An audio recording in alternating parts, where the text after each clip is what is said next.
Welcome to the Mindful Wealth Podcast, where we seek advice to help us lead wealthier lives and extend success to a wider community. And now, your hosts, Jonathan Dio and Terry Schauer.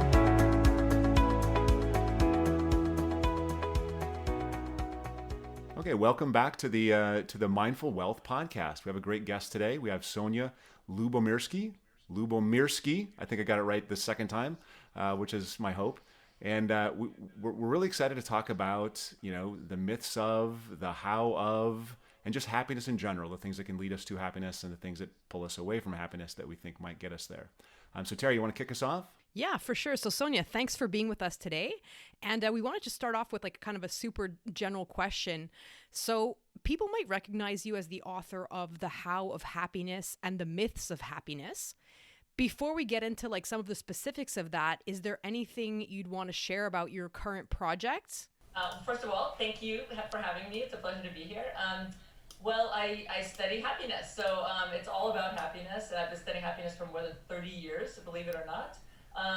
Currently, I think I'm more focused on connection, connecting with other people, or it can be with something bigger than ourselves.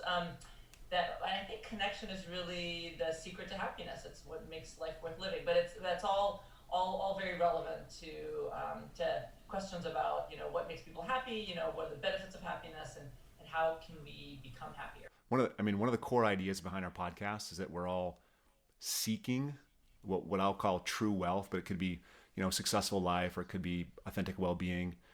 And I know that lots of your work is about happiness and well-being. Could you just at the outset define what that is? What is happiness? Sure. Very, very important question to start with. So happiness basically has two components. And I think of these two components as being happy in your life and being happy with your life. Being happy with your life is basically being satisfied with your life. Feeling like your life is good, that you're progressing towards your goals in at a good pace. But being happy in your life is the experience of positive emotions, right? So happy people experience positive emotions like joy, pride, contentment, curiosity, tranquility, on a fairly frequent basis. Not all the time. And of course, happy people experience negative emotions too, which are adaptive and functional, sort of when they're not too acute or not too chronic. So anyway, that's sort of, those are the two components of happiness. Okay. So I wanted to just maybe, pull on a little bit of something that you mentioned in The How of Happiness, because since this is a podcast about mindful wealth, we both come from investment backgrounds. I have a real estate background, Jonathan, from financial investing. And, I was surprised to read that according to your research, the material circumstances of people's lives seem to only account for 10% of the overall happiness quotient. And what strikes me as interesting is that, when you look at the way people pursue happiness, especially in our fields, it's as if we act as if 90% of our happiness is determined by our circumstances. And so I wonder if maybe you could just say a little bit about that and about how we might actually be diminishing our happiness when we pursue circumstances too aggressively.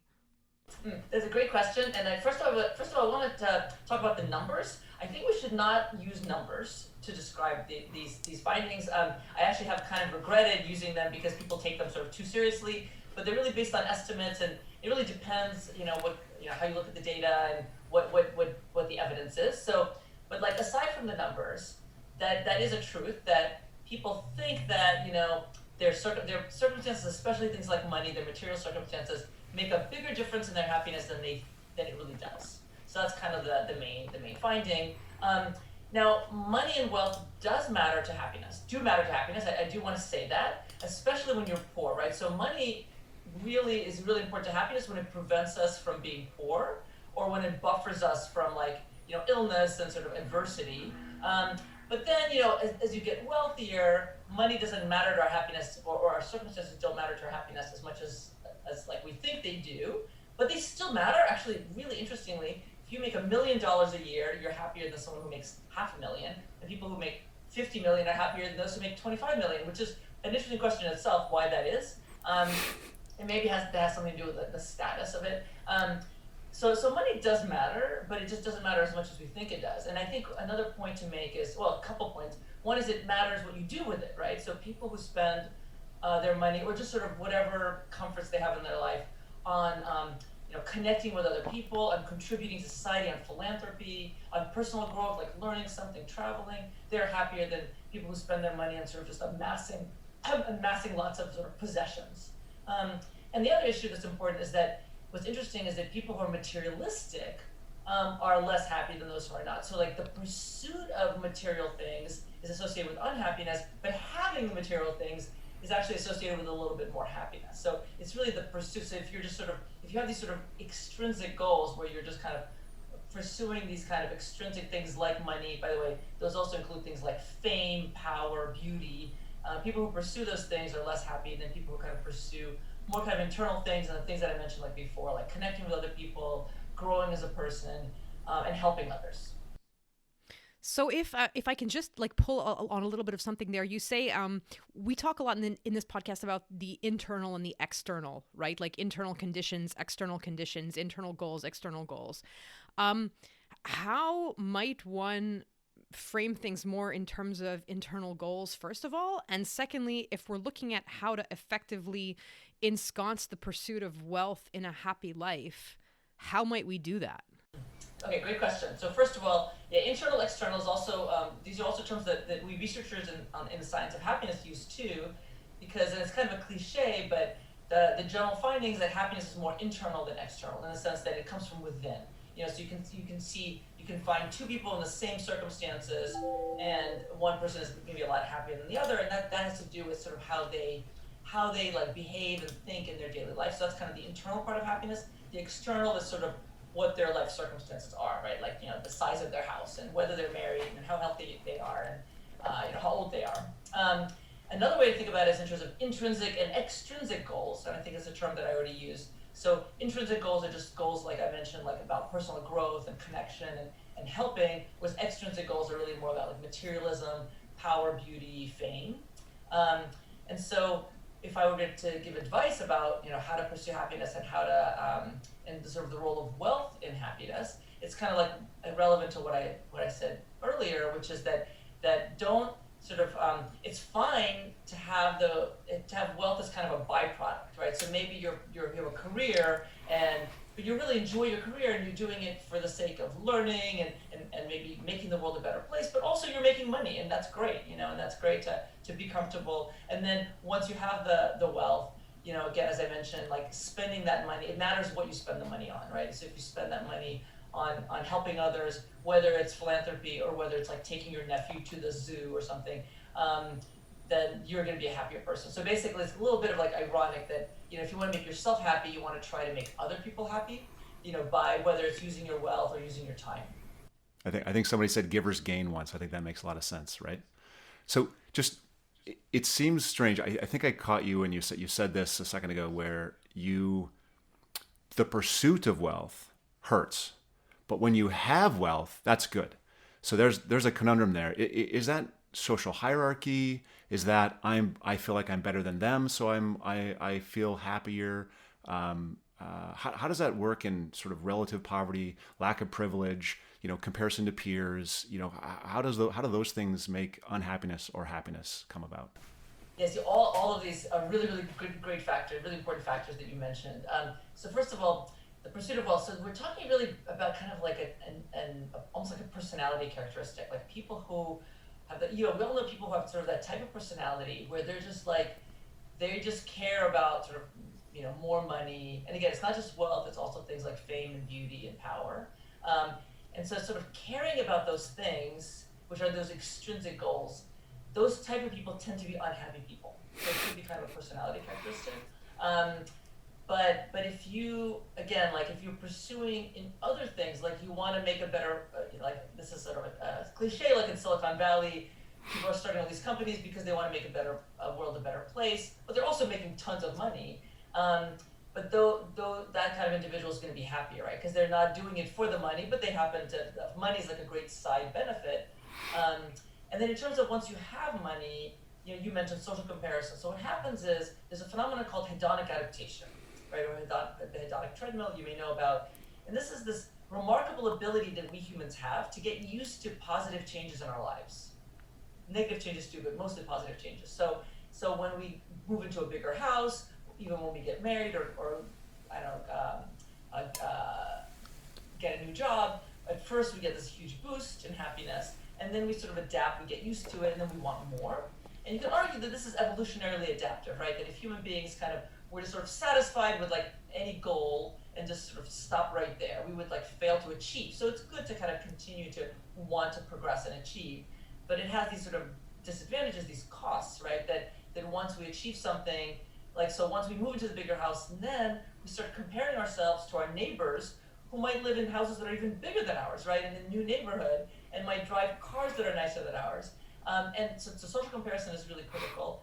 And then the other critical factor is sort of our expectations or aspirations. So now our expectations are higher. And just I was thinking about this friend of mine who moved into like what I would say a mansion, like really, they're very well off.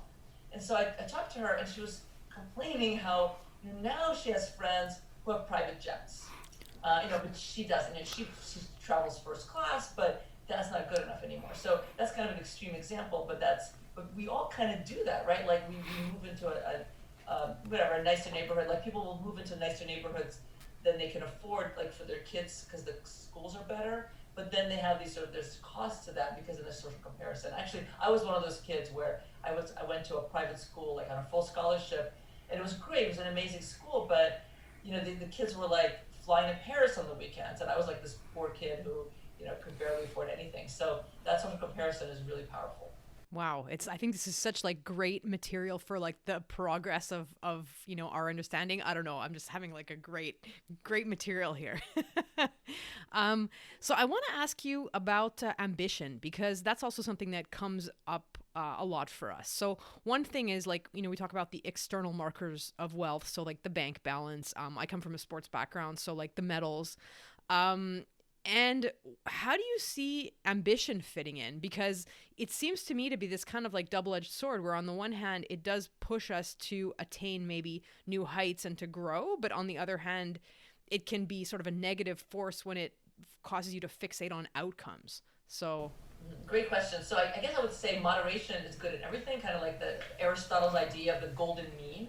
So I think ambition is good when it's, but too much ambition might not be good, right? So I think ambition is good in the sense that lots of research shows that goal pursuit, is associated with happiness, right? So happy people always have something around the corner that they're looking forward to, that they're pursuing.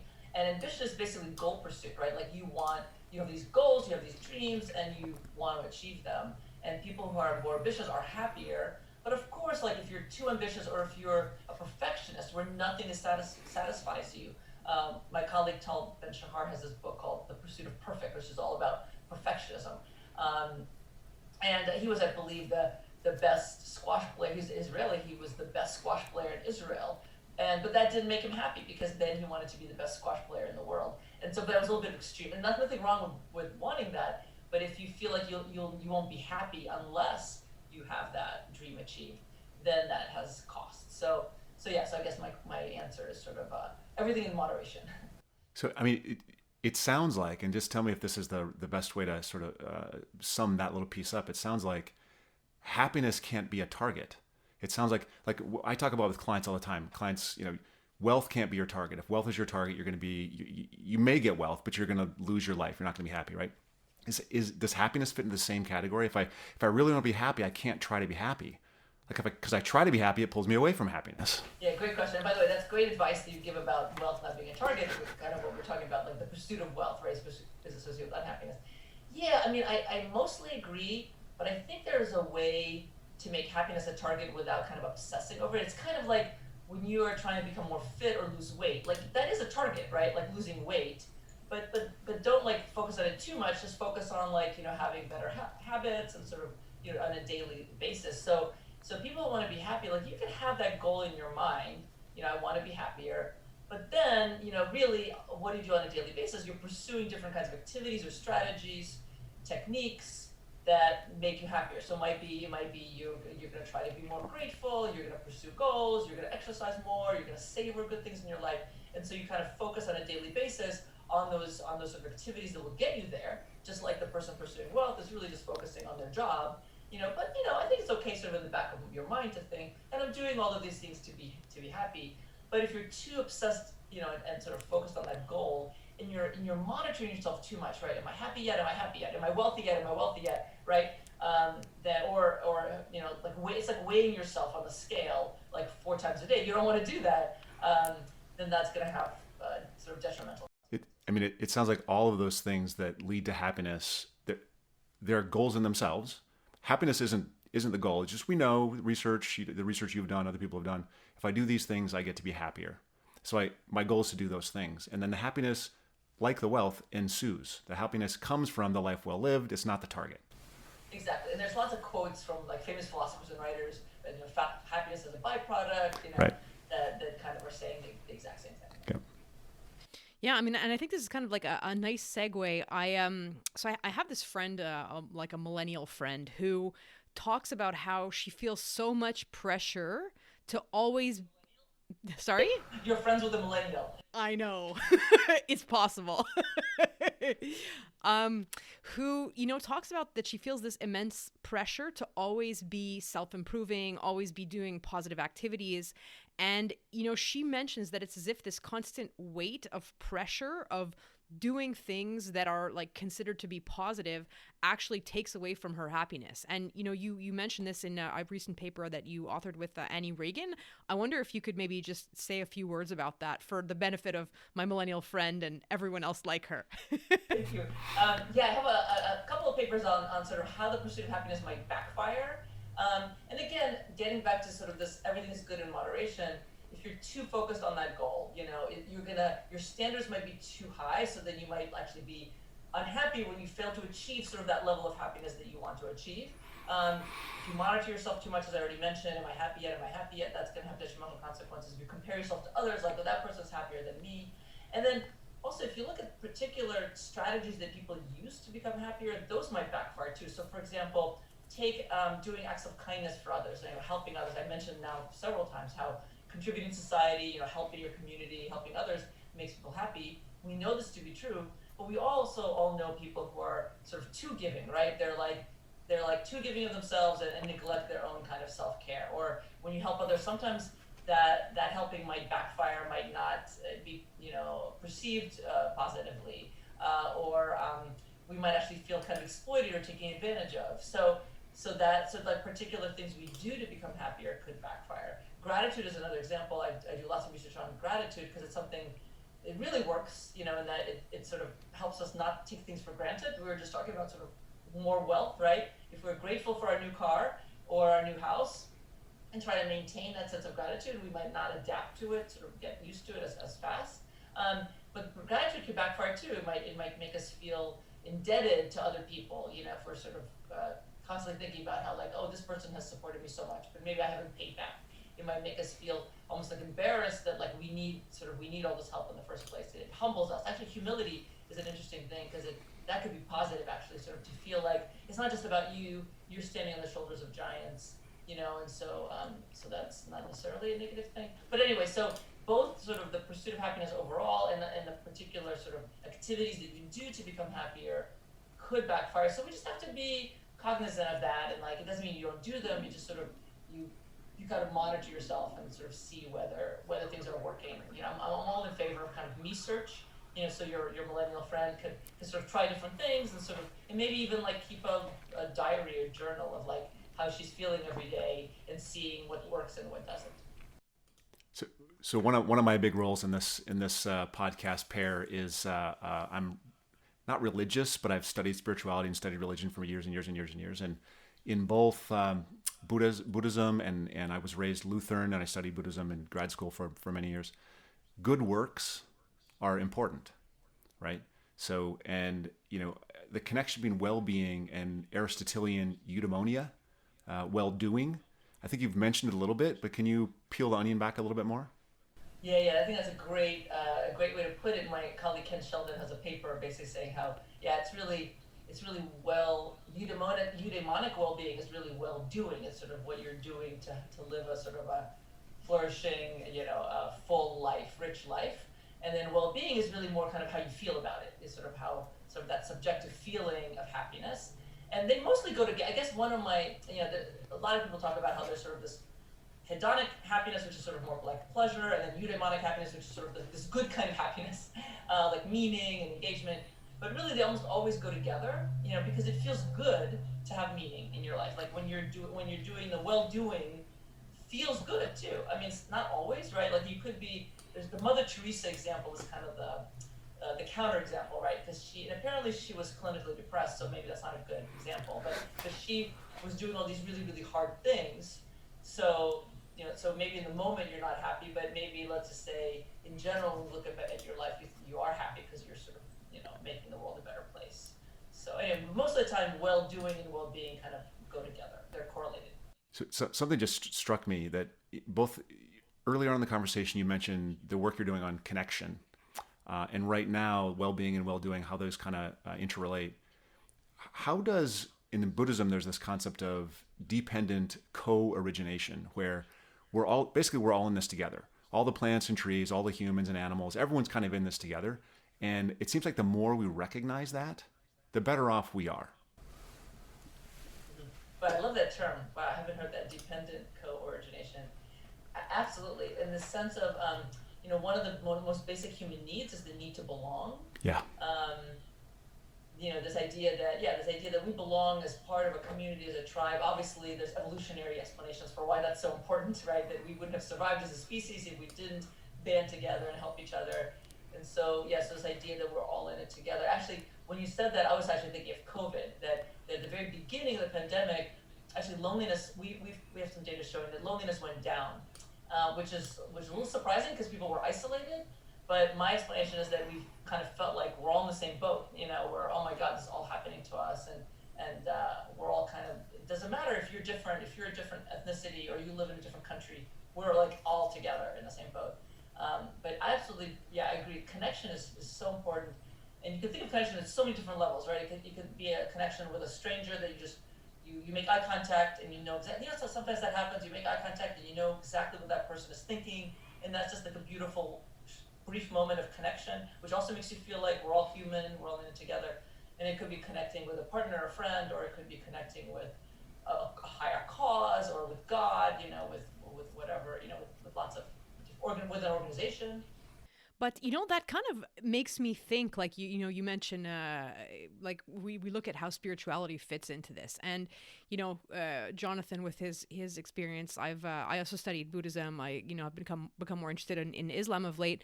But a lot of these spiritual traditions really have a lot of practices that involve doing good works, that involve connection, and it could be connection with a higher power or connection to your community. And I wonder, like, if you guys are sort of coming at it from this like empirical, like research perspective, and yet on the other hand, you have these spiritual traditions that have already kind of built things around that. And I wonder maybe if you could, have you thought about the connections between those two things?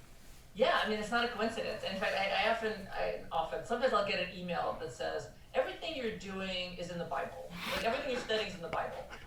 Forgiveness, gratitude, connection, obviously. And that's not a coincidence, right? So these are things that are important, as part of being human, and they satisfy our basic human needs, and that is, it's not surprising that would also contribute to happiness. And so I see my role and my colleagues' role as kind of just empirically sort of showing that these things are important. So maybe these spiritual traditions tell us that helping is important. By the way, helping is important not just because it makes us happy, obviously, because we're doing good and it helps others. Happiness is sort of a byproduct of that. Like, it's great that it makes us happy. I mean, kind of similarly, like sex feels good, but like really the point of it is to reproduce, right? So it's not surprising that it feels good. So, but anyway, so our role is just kind of to do this sort of systematic empirical research that shows these things actually make us happy. Whereas the spiritual traditions are kind of giving more they're more about, I guess, prescriptions, right? Sort of telling guiding us to how to live. I wonder if I could just like kind of switch gears a little bit and ask like a more sort of personal question. I mean, if you've spent so much time studying happiness, what kind of effect has that had on how you live your life? I mean, are you a happier person, and have you changed the things that you do as you have new research findings? Yeah, so it's a great question. Well, Well, first of all, I'm already a pretty happy person to begin with. I mean, not like super happy, but like, on the higher side. So I'm not sure if it actually has made me happier, although just the job is great, right? Like studying happiness for a living, so that maybe that has made me happier. But certainly it does influence me sometimes day to day in that, like when I'm studying something, like one of the best examples is when I was writing the book, The How of Happiness. I had a chapter on different kinds of happiness strategies, and I did find myself like it was kind of funny. Like in the kindness chapter, I'm like, oh, I'm going to do some more acts of kindness, and in the forgiveness chapter, maybe I should forgive this person, and the goal pursuit of happiness, like it's sort of when you're immersed in these activities, in sort of studying them, it makes you kind of do it more in your own life. But most of the time the work is it's just kind of scientific research. So I'm like analyzing data or I'm writing something up. So I try to actually separate my personal sort of life and beliefs from the research, right? Because it could actually have a negative effect, right? I could bias the research if I'm too, like if I have like really, really strong hypotheses. And so actually that's partly why the backfiring research was interesting to me. So if I find that gratitude actually sometimes makes people less happy, like I think that's super interesting. And I'm not gonna be unhappy about that and not publish that, right? Because I have this sort of preconceived notion that gratitude has to be good at all times. So we just have a couple minutes left, and I'm curious. I want to give you a chance to talk about current research, some future research thoughts that you might have, something you're going to look into, and sort of give us a preview. Sure. Well, what we do, I already mentioned some research on connection, where we're trying to understand how to foster connection between people. And my favorite theory in that area is by a colleague of mine, Harry Rees, from University of Rochester. It's called partner responsiveness theory. And he argues that the key to relationships, or the key to connection, is making the other, when both partners feel understood, cared for, and valued. And I think feeling understood is really important. And how do you make a person feel understood, say in a conversation? And it's by sort of showing authentic interest in them, and it's through a series of self-disclosures. So it's like, yes, I find that really fascinating. Sort of how do you feel understood? How do you make the other person feel understood, and how do you show authentic interest when maybe the person doesn't seem very interesting at first, right? Like you kind of have to ask the right questions to get them to reveal something about themselves that is truly interesting. So I'm interested in connection. We also have a line of research on the effects of technology on happiness. And so actually I was just thinking, like just yesterday I was editing a paper by one of my students about the effects of sort of smartphone use and social media use on people's happiness. And there's lots of controversy in that area because lots of the research is correlational, so we don't know kind of where the causality is. And some of the effects are really small. So teenagers who spend a lot of time on their phones are a little bit less happy, but we don't know why, and the effect is small. So we actually just did a big experiment where we asked college students, who were kind of the right age for this, to restrict their digital media or social media use to see if that makes them happier. And I will maybe not tell you the results just yet, kind of leave it as a surprise, but we need kind of more experimental work in that area. So I'm really interested in that. So I don't know, but lots of stuff going on. I could talk for a couple hours about. As a parent of a 16 and a 13-year-old, I want that paper like yesterday or maybe 6 months ago, please. I'll send it on. Okay, well, Sonja, we are very grateful for the time you've given us today. This has been a really fascinating conversation and hopefully will be of value to our listeners. Is there anything you want to say as far as where people should, follow you or get in touch with your ideas? Great. Well, I have one website, which is my name.com, sonjalyubomirski.com, which I know is hard to spell, or there's another one that's Dr. Sonja. But that sonjalyubomirski.com basically has like everything, all my papers too, that can just sort of be downloaded for free. So yeah, anyone can go to those websites. Okay, well, Sonja, thanks so much for being generous with your time, and we'll be seeing you. Great, thank you. Thanks, Sonja. Thanks for listening to the Mindful Wealth podcast. I hope you took a couple actionable notes. As you go back into the world, consider creating better goals for yourself in terms of personal growth, human connection, and just making the world a better place. You may be surprised by the differences this can make in your life. Thanks for listening. Remember to subscribe and share with anyone who may be curious about blending these two topics of wealth and mindfulness. And please tune into our next episode, where we're going to ask a Sufi teacher about true wealth. Thanks for listening to the Mindful Wealth Podcast. We hope you enjoyed this episode. If you did, remember to give us a rating and leave a comment, subscribe, and share. You can find Jonathan at mindful.money, and you'll find Terry at terryshower.com. Their books, Mindful Money and Mindful Landlord, are available on Amazon. Look to the show notes for our guests' contact info and any links discussed in today's episode.